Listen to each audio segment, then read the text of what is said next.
Ayan guys, ngayong araw ngayon nagluluto kami ngayon ng sotanghon dahil isi-celebrate namin yung ika 30,000 subscriber ni ate.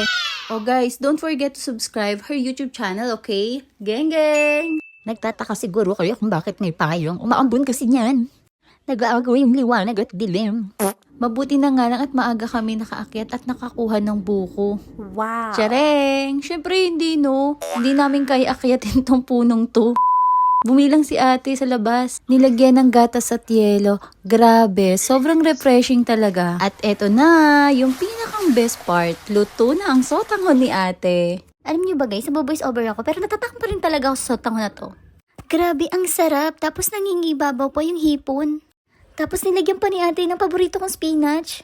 O diba, napaka-matchy sa weather. At ayan, nag-set up na nga kami dito sa kubo. At para makakain na rin kami sa mga oras na yan dahil gutom na rin kami. Hindi na nga rin pala ako nakapag-video nung kumakain kami. At ayan, ganito nga pala ang viewing dito sa kubo. Grabe, ang gandang pagmasdan ng sunset. Teka, lumubog na. Happy tummy everyone! Busog na busog talaga kami.